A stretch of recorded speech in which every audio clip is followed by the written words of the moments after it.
اس وقت روئے ارضی پر سب سے بڑی مجرم قوم 10 کروڑ مغربی پاکستانی.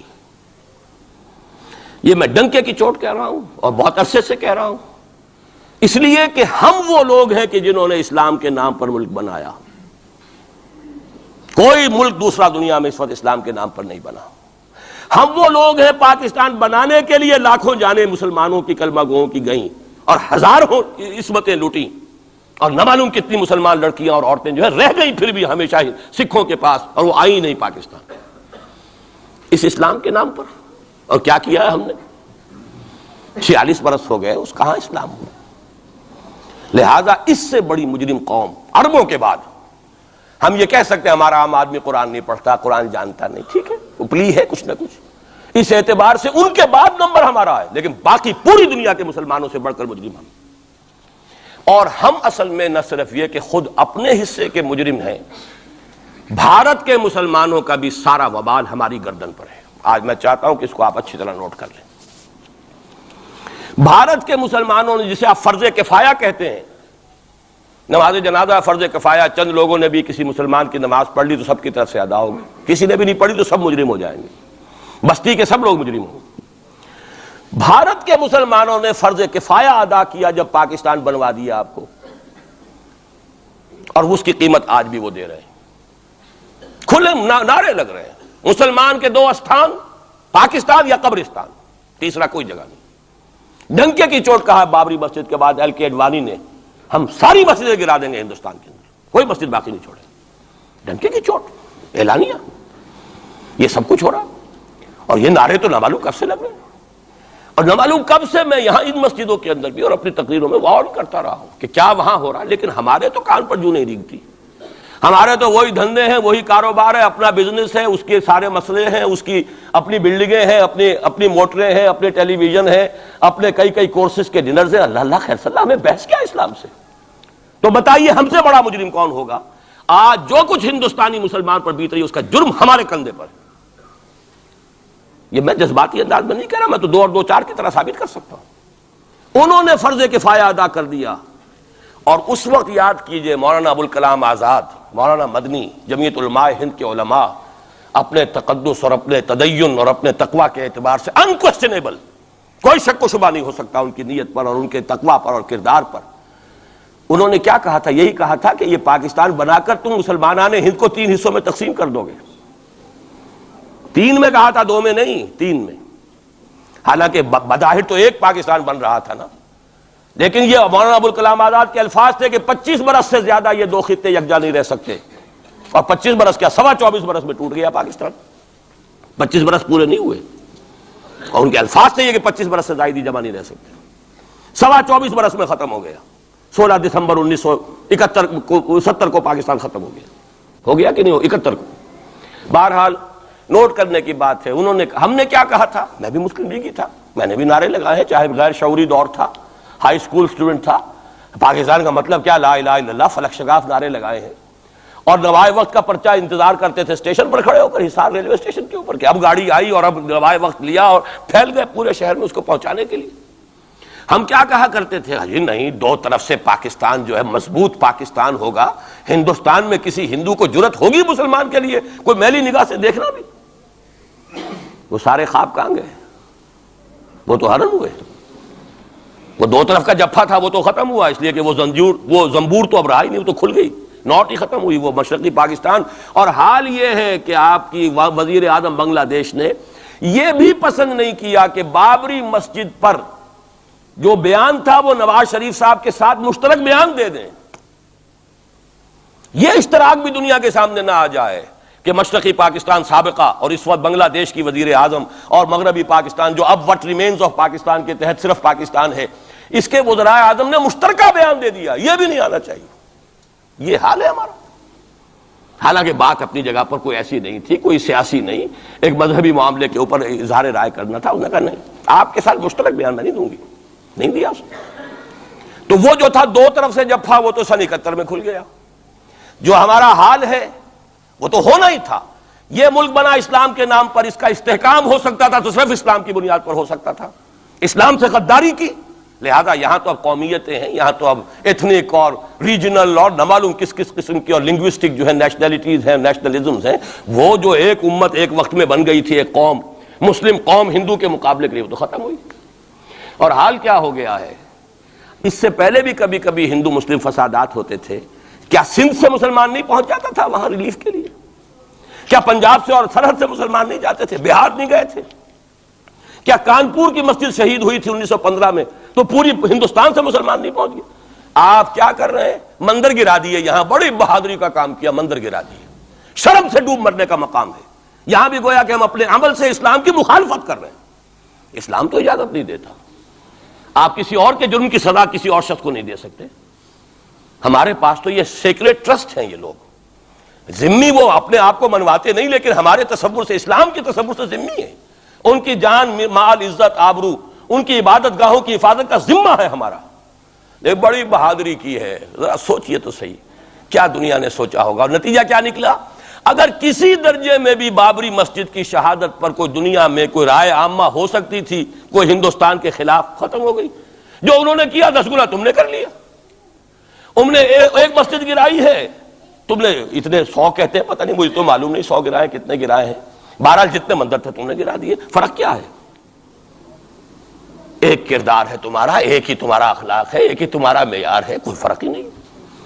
بلکہ وہاں تو کم سے کم یہ تو رہا ہے، دنیا کی آنکھوں میں دھول ڈالنے کے لیے کم سے کم یہ کہ فورن منسٹری جو ہے اس نے ڈیزائن کیا، ہم نے مان لیا جی ہم نہیں کر سکے، ہم مجبور ہیں، حالانکہ سب ان کی اجازت سے ہوا ہے، بلکہ ان کی ملی بھگت سے ہوا ہے۔ لیکن یہ کہ کلیان سنگھ نے فوراً استعفیٰ دے دیا، منسٹری ختم ہو۔ پھر وہ بھارت کی مرکزی حکومت نے اور بھی پارٹیز کو بھی بین کر دیا، اور اس کے بعد یہ ہے کہ انہوں نے حکومتیں بھی 3 اور صوبوں کی توڑ دی۔ وہ تو سرخرو ہو گئے پوری دنیا کی جو رائے عامہ ہے، ہم اس کے سوا کیا کر سکتے ہیں؟ ہمارا ایک دستور ہے، دستور میں جو بھی صوبائی حکومت ہوتی ہے اس کی اجازت کے بغیر ہم فوج بھیج نہیں سکتے۔ وہاں پہ صوبائی حکومت تھی، اس نے ہمیں یقین دہانی کرائی تھی، سپریم کورٹ کو بھی یقین دہانی کرا دی تھی کہ مسجد کو کچھ نہیں ہوگا، تو ہم تو اس کے اوپر ڈیپینڈ کر رہے تھے۔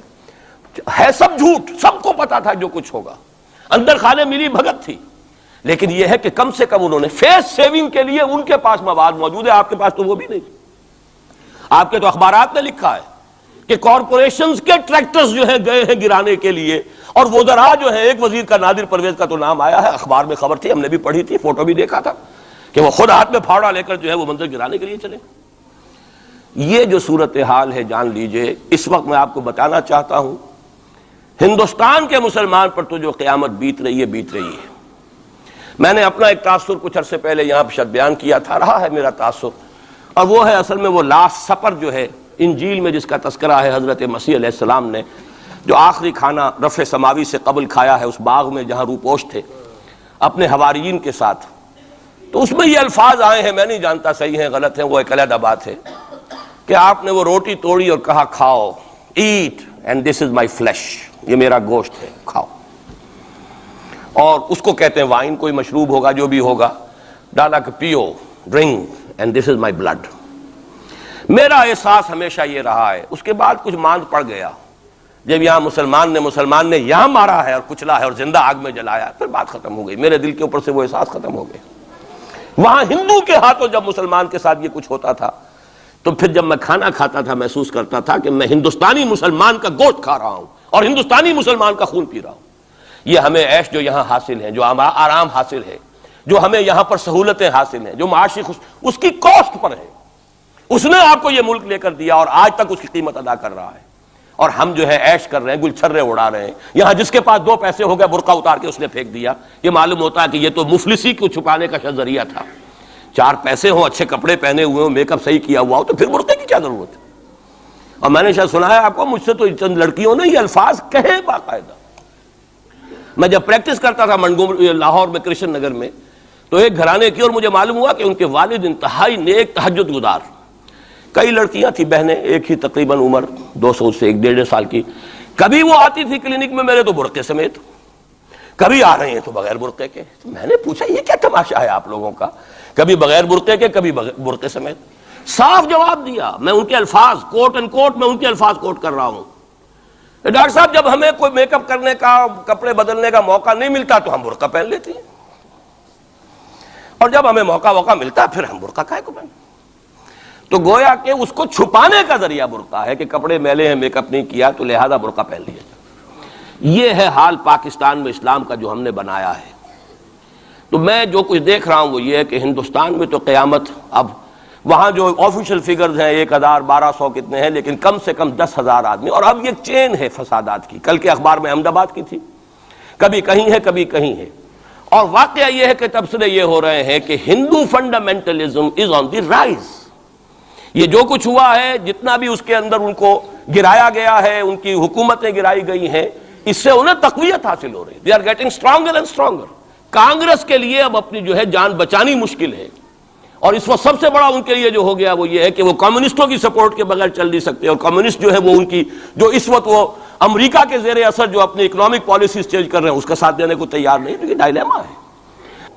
فنڈامنٹلزم اصل جو چلا ہے وہ ہندوستان میں چلا ہے، بدنام پوری دنیا میں مسلمان ہو گیا، لیکن اب اس کا میں بلیم نہ امریکہ کو دے سکتا ہوں نہ کسی اور کو۔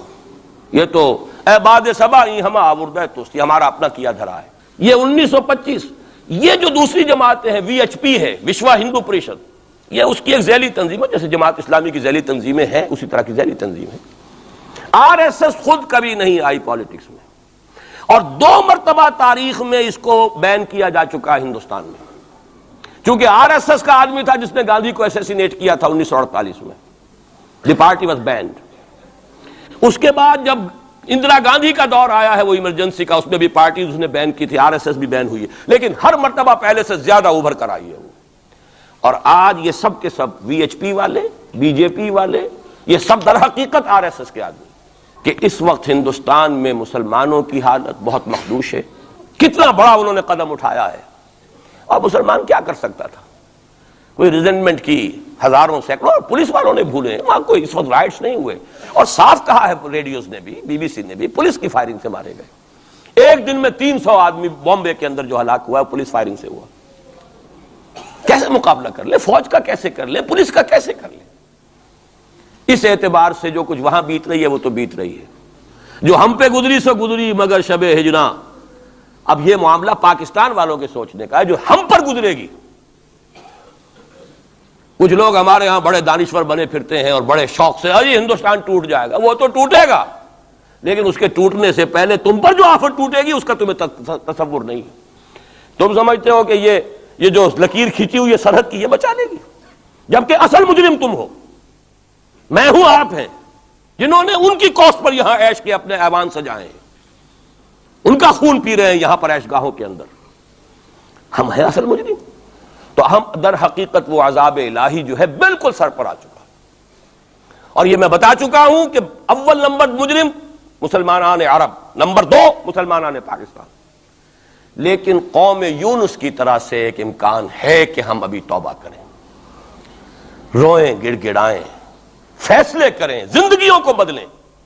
انفرادی توبہ جب تک نہ ہوگی تو اجتماعی کیسے ہو جائے گی؟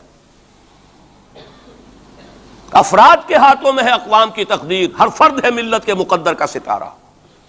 ہماری بیماری کیا وہ کر دے، میں بیٹھا رہا ہوں، میں تو اپنے دھندے، اپنی دکان، اپنا کاروبار، اپنی فرم، اپنا پروفیشن، میں تو اس سے نہیں لوں گا، اور لوگ کر دیں،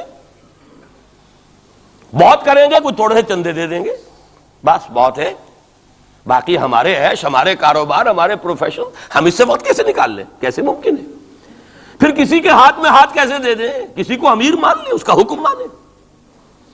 جبکہ دنیا میں جیسا کہ میں نے عرض کیا وہاں کیا ہوتا ہے، آر ایس ایس کے اندر اگلا امیر بھی وہ منتخب نامزد کرتا ہے پچھلا امیر، اور اپنے پاس رکھتا ہے ڈکلیئر کر کے کہ میرے بعد یہ ہوگا، تاکہ ٹریننگ اس کی زندگی میں لے لے، اور نظم چل رہا۔ 25 لاکھ اس وقت ان کے والنٹیئرز ہیں پورے ہندوستان کے اندر۔ ہمارے ہاں جماعتوں کی سپلٹ ہو رہی ہے، ٹوٹ پھوٹ ہو رہی ہے، اور نئے محاذ ایک اینٹ روڑے اور جمع کر کے، لیکن سب کو معلوم ہوتا ہے کہ یہ سب جمع ہوتے ٹوٹنے کے لیے۔